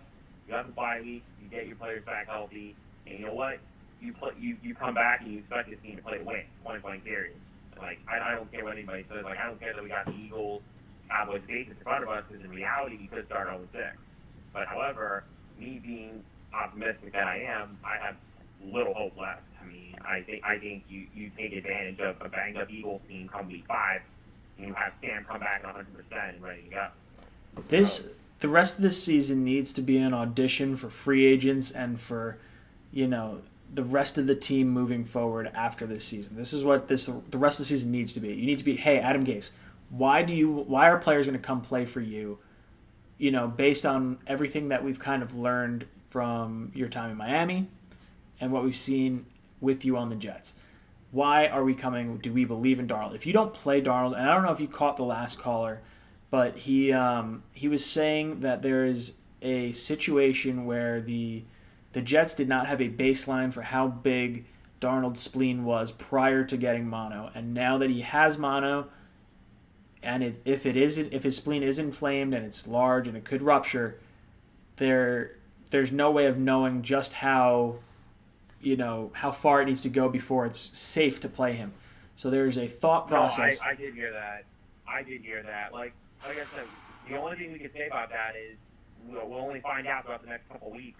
It looks like, obviously, I think cutting that backup quarterback is just a very optimistic move here. If they're that confident in Sam to come back by week 5, especially since like mono is definitely kind of an interesting case where like it could get deadly or like it could get, or it's not exactly as serious as you think, but like the spleen is definitely where it comes in. So like I won't be surprised if it comes back even by week 6 or even week 7.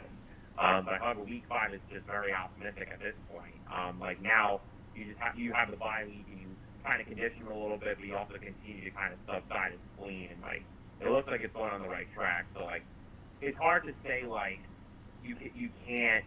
It's hard to say like you can't play week 5, but that doesn't mean I'm going to rule out the fact that I'm going to rule out the fact that he can't play week 5. It's still a possibility. Like as optimistic as it gets.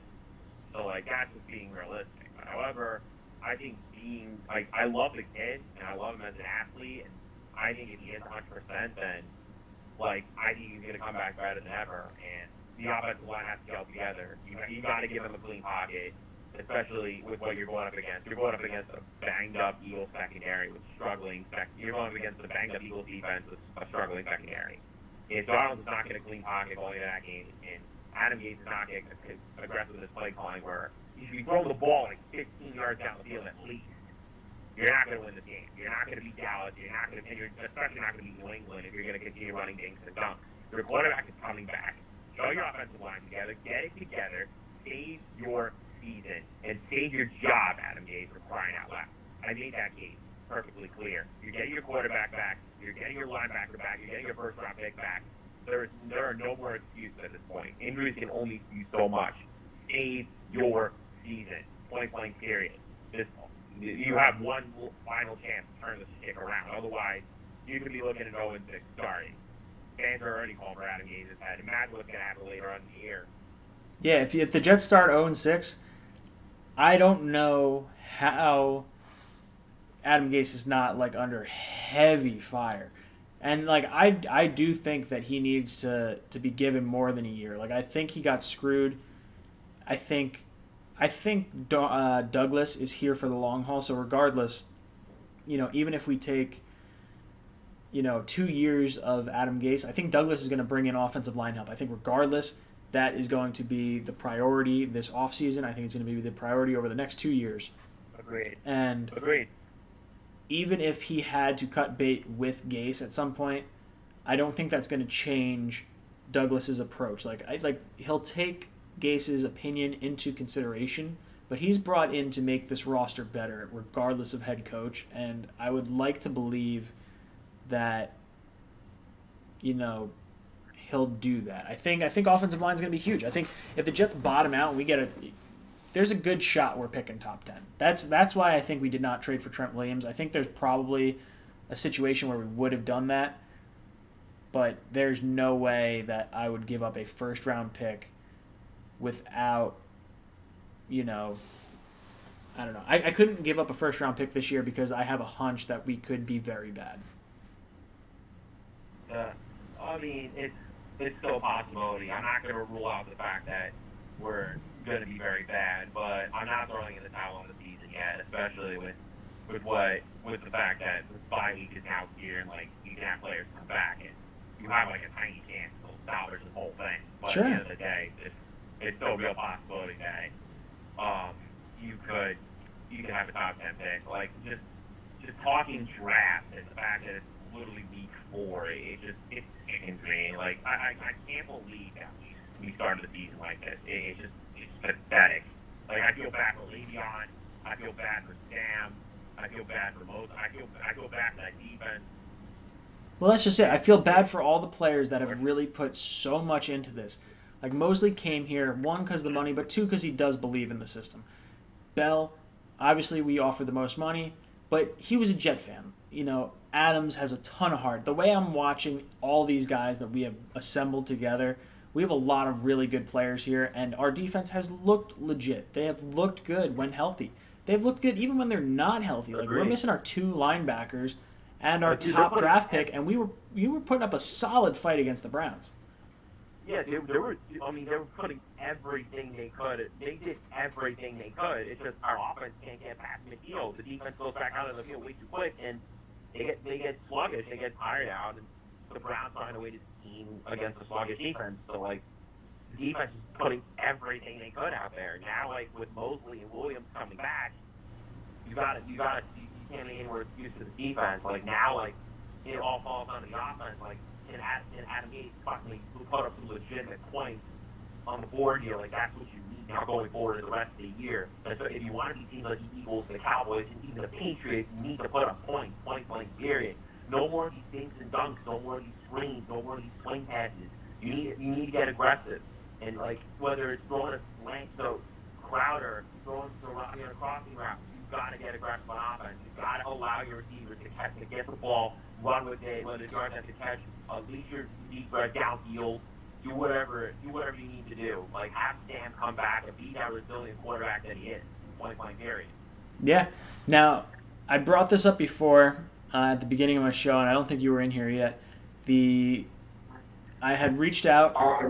We talked a little bit about collabing and possibly coming together with some sort of Jets panel. It seems like Matt O'Leary is on board with it. I have an email from Howie, so I have to look at that, but I think he's in on it. I would assume you're probably in on it. I'm in on it. I could definitely text Howie and make sure. Yeah, I have an email from him. I saw it pop up. I just haven't had a chance to read it today. And then I got to reach out to Ian with Jet Central. And the idea that I have, because I don't know how much I've shared with you about it, but I'd like to have a panel, whether it's on Monday nights or another night that works best for whatever the majority is. Big Green says HQ is down. I like it. If we do, I almost want to do like an around the horn style thing where we can kind of have games and we have discussions and it's like, hey, these are the topics we're going to talk about. We're going to keep it pseudo brief. We're going to, let's call it an hour long show or whatever it's going to be. And if we get 5 guys one week, we have 5 guys on. If we have 2 guys on, we have 2 guys on. That way it's not overly, huge of a commitment as far as, hey, I got to be on this every single week, week in and week out. But just to have the discussion That between... sounds awesome, dude. Yeah, just because there's nothing like that on YouTube right now. We see a little bit of it with The Entertainer and with Bad Dog. Like, I like their dynamic, and I think we have enough Jet kind of... I'll put the timer on each subject. I like that, Big Green. I like that a lot. You think about the dynamic we have. Like, I feel like you're on the younger age bracket as far as like a Jet fan, YouTuber goes. You got Howie on the opposite end of the spectrum. Then you have, Ian, who's obviously the big dog with Jet Central. He's got all the subscribers on there. He's been doing his thing for a long time. And then O'Leary, I feel like, has the audio background. I don't know what he's actually done as far as like schooling or things like that, but it feels like he very much is in the podcast game and knows his audio, and he knows how to talk. So he could almost I feel like he could almost moderate this sort of thing. That's like kind of an interesting thing for me. And I think we all bring something different to the table and different personalities. Like I could see a large demographic enjoying that kind of show. And we could throw on other guys onto the show. We could bring in Hashtag Nation. We could bring in some of these other guys. But I think a panel of Jets fans, and we could talk to the guys that have, God, what the hell, Let's Talk Jets, and like some of these other podcast guys that don't really do too many videos or aren't as bring on big Just Jets too. I know yeah, all these guys. Like there's always Jet guys out there that I think we could bring on and talk about. I do want to put some kind of threshold on there. Like if it's a 500 subscriber thing, like, hey, look, you just gotta. We want you to bring something to the channel, and I don't know. Yeah. There's probably not an exact science to it, and we. I mean, you know what I can bring, especially since like I've marketed my channel to a lot of other fan-based content creators. So like, I don't know if that can help in any sort of way, but like, I could definitely. You know what I bring with my channel. Yeah, of course. I mean, well, that's just it. Like, when you look at the different dynamics, you have Ian's a smart dude. He can rattle off knowledge real quick. He knows the college stats. He knows the history of things. He's a smart guy. I feel like I'm pretty good at digesting more of the cap situations and some of the contract numbers and things like that. Yeah, you call you the cap guy. Yeah, I mean that's just it. Like, contract cap guy. Dude, I can break down things like that. And I tried watching a little bit of. I love their Instagram, the Loyal New York Jet Fans or whatever. Like, it's a good Instagram page. Their YouTube channel needs a little bit of work, but they had sort of a similar concept, I guess, where they have, 3 or 4 guys that they talk about, and one guy's good with numbers, and they kind of like go over to him, and I think they just couldn't really make it work logistically. But I feel like if Ian would be on board, I know he is interested in, he was interested in collabing at one point. I don't know where that stands at this point because it seems like he's pretty busy. As we get into the off season, see, it sounds like people are excited for this. Drinking episode was great. See how he had dude. There's a lot of stuff that we could do with this kind of channel, and I think it would be fun. And I'd like to create some kind of game, and I'm certainly open to some kind of name or whatever it is. I don't know. I'd like to run it through my channel just because I know more of the live stream kind of aspect with the different things that go on, I think. And I feel like I create a pretty good layout. But yeah, I think this is a fun sort of situation that we could get lots of different takes on and lots of different personalities. Because I don't know how much you watch of O'Leary, but I'm a big fan of his. I think I started watching him right around probably around 100 subscribers or so. I think I've checked him out. I think he seems like a pretty cool dude. I've checked him out. I gotta look at him more though. Yeah, I recommend it. He's definitely he knows his stuff. Yeah, but in regards to that, like honestly, like that sounds awesome. Like I'm willing to go with it. Like that's something I'd be willing to do every week. Yeah, and that's just it. Like I think we can make this work. And Jet fans, I like it, the Jet Roundtable. That's kind of I'm trying to come up with some kind of name, and I don't really know what kind of name to come up with because I think Samini already has the flight deck or whatever. Because that's a cool name. We could definitely talk about it more privately, though. I mean, oh, for sure. We'll come up with something, and then we gotta have some type of way to publicize it. So it's like whether we put something on, I gotta put something on my banner in my like YouTube sort of description because like I have my like just Jets Talk thing, but everyone knows if you're on Jets Talk, you're on Jets Talk. Like now I gotta have like my little cockpit on Monday night. If it's a Monday, Wednesday, Friday, or whatever I wind up eventually doing. Not that I'm necessarily looking to live stream that much. Like I like my 2-hour show, but I don't know if I'll do consistent 2-hour shows other than maybe watching a game here or there. I don't know. Yeah. Crossfire, that's a cool name. The Hangar. The Hangar's pretty cool. But no, dude, that sounds awesome. Like I'm in. All right, dude. It's after 10 o'clock. Gangrene David, I love you. Sub up Gangrene David. If you haven't subbed up Gangrene David, you have been ejected from the cockpit. Out of here! But guys, it is about that time for me.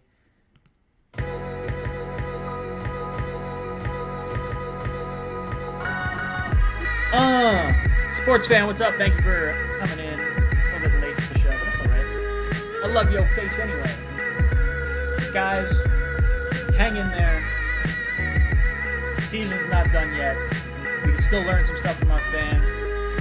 Tell your friends to come check out Jets Talk 24/7. Check out the cockpit. Sub me up on Sportscaster. It's totally free. It's been 10 o'clock. I know it's 10 o'clock. What's my email? JetsTalk247@gmail.com. Hit me up. Boys, it's been real. Jake.